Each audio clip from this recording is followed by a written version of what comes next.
In today's episode, Heidi asks, why did you start to offer video, audio, and text on your blog? Do you track each content format differently? I changed in late 2017 to a video-first format after seeing the way the audience, the consumer, was changing in their content consumption. People watch a ton of video year after year. When I was doing my keynote talks, I would see the numbers on YouTube hours watched and Netflix hours watched continue to spiral every single year. It's like, well, you know what? Good marketing goes where the audience is rather than tries to make the audience do what you want them to do. So it was time to switch to a video first format. Now, the other thing that makes video so important is that this is framework that I created, adapted from an idea that my old CEO, Todd Deffrin, had back in 2008. He called it content atomization, to be able to take a piece of content and break it up into a bunch of little pieces. Let's actually go ahead and bring up this piece here. This is the Transmedia content framework.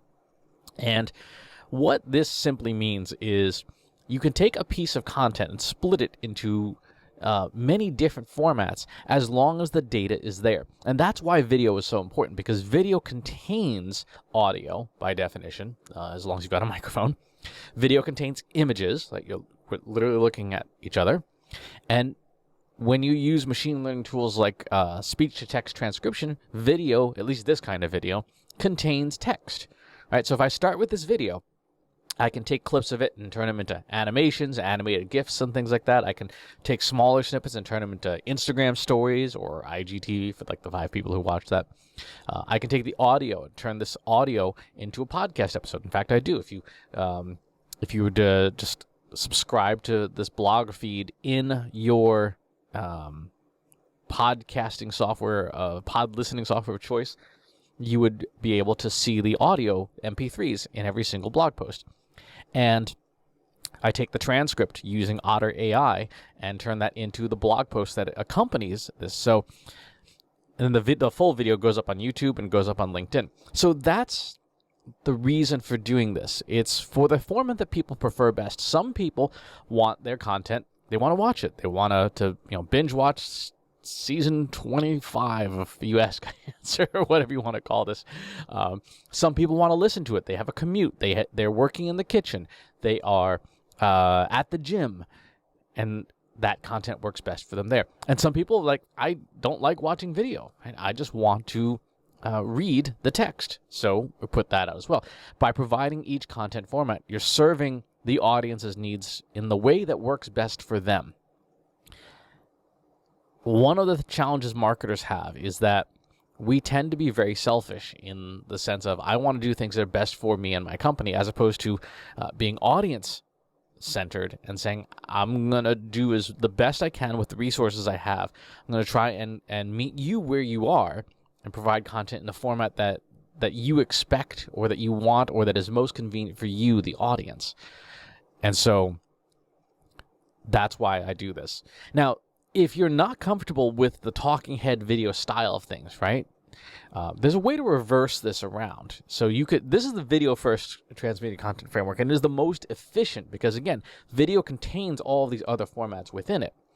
You can, however, go in reverse, especially if you really care about production quality of your videos and things like that. You would start with your written content.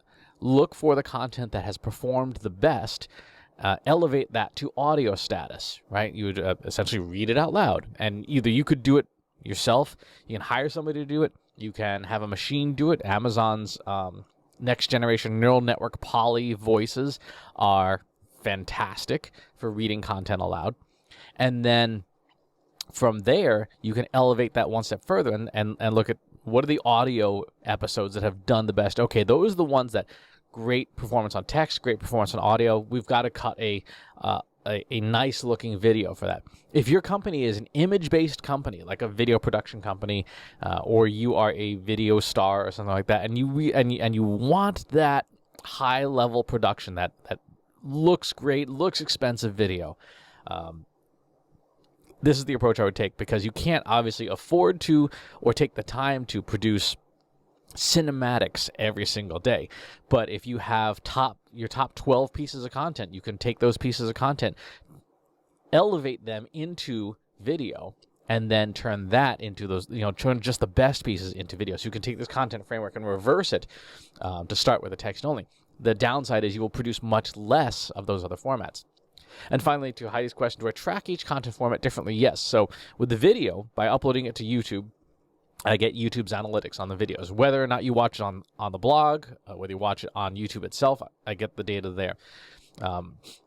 The audio I load to Libsyn, the podcasting service, and get downloads and blog subscriptions there. I get blog subscriptions in general. And of course, Google Analytics is the single source of truth for my upper funnel ad in the text. That said, Google Analytics is the prime source because it also tracks conversions. And because I put all the content on one page, right? The video is here, the audio is below it, the text is below it. I'm not terribly worried about the video being all over the place. I do still monthly look at all of my content to take a look and see, are there things that are performing in an outsized way in one format that are not in other formats? That is important to do. So great question. There's a lot to this. Might be worth doing a webinar or something on this at some point just to show the process, because it's about a 40-minute process a day, but you're creating video, audio, and blog content every single day. That is a very fast pace, high frequency, but still decent quality because we're trying to focus on you and your questions. So great question, Heidi. Follow-up questions, leave them in the comments below. Subscribe to the YouTube channel and to the newsletter. I'll talk to you soon. Take care. Want help solving your company's data, analytics, and digital marketing problems? Visit trustinsights.ai today and let us know how we can help you.